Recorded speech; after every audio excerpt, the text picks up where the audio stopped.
All right, let's talk about something that deep down we're all looking for, a real, genuine sense of belonging.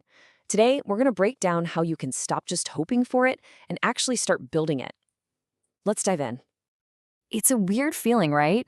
You can be surrounded by people at a concert, in a city, even at a party, and still feel completely and utterly alone. It's a strange part of modern life, and it just goes to show that being around people is not the same thing as feeling like you're a part of something. Well, what if I told you there was that building a community isn't some kind of magic? It's a skill. And like any other skill, there's a framework, a kind of blueprint you can follow that turns a random group of people into a community that's strong, supportive, and built to last. So, before we can get to building, we really need to know what we're aiming for. What is the actual difference between just a group of people and a true, genuine community? Because, believe me, that distinction is everything. Okay, this is a perfect example. Think about CrossFit.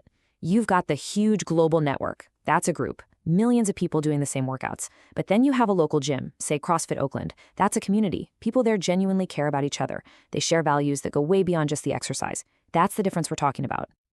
So, it turns out there are 5 key things that take a group to that next level. It all starts with shared values. Then it gives you a sense of identity. It helps answer the question, who am I? And inside a real community, there's generosity. People aren't keeping score. There are also these unwritten rules, these norms for how you behave. And finally, you get this shared emotional language, this insider shorthand, like the way firefighters use dark humor to cope. These are the things that create those deep bonds. Okay, so let's get into the how. The first part of our blueprint is all about the foundation. These are the pillars that create the structure, the safety, basically the container for the community to grow in. And here it is. Our blueprint is built on these 7 pillars. Every strong community has them in some form. We're going to walk through every single one, and we'll start with the first 4 right now. The first pillar is boundary. Now, this isn't about being mean or exclusive. It's about creating safety. Think about a support group just for new moms. By having that clear boundary, you have to be a mother to join. They create a space where everyone feels safe enough to be really vulnerable and honest. Without that boundary, it's really hard to get that deep level of trust. Okay, so once you cross the boundary, you need an initiation. This is just a clear moment, a clear signal that says, you're one of us now. It could be something simple, like the pin in the ceremony for Peace Corps volunteers. What it does is resolve that awkward feeling of, so am I in or am I still a guest? It makes the commitment real. Pillar number 3 is ritual. This is the heartbeat of a community. It's the repeated actions that reinforce what you all believe in. And rituals follow a pretty simple but really powerful pattern.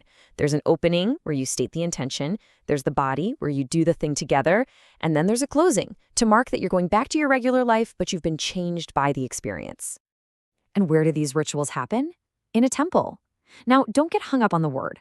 A temple can be anything. It's just the special place where the community gathers.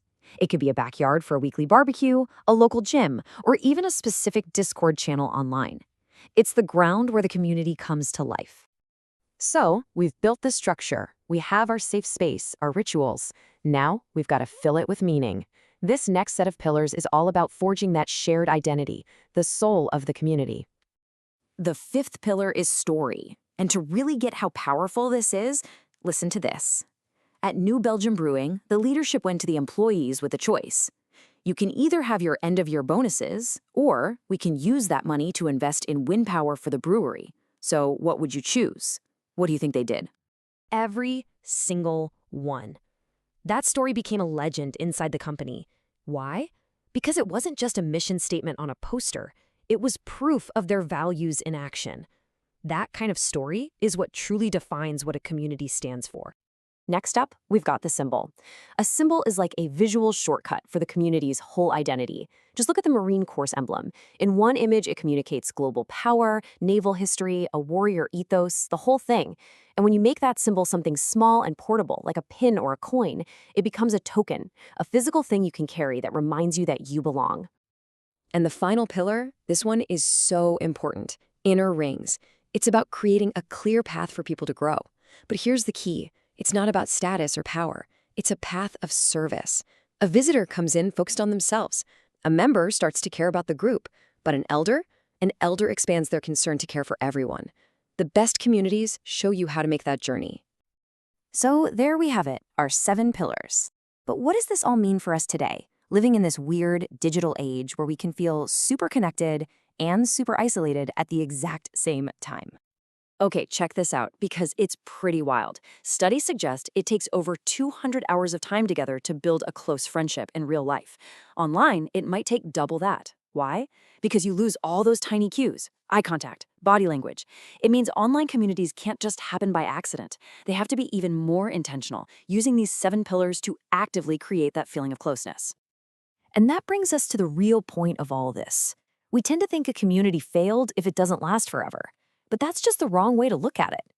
Think about a film crew.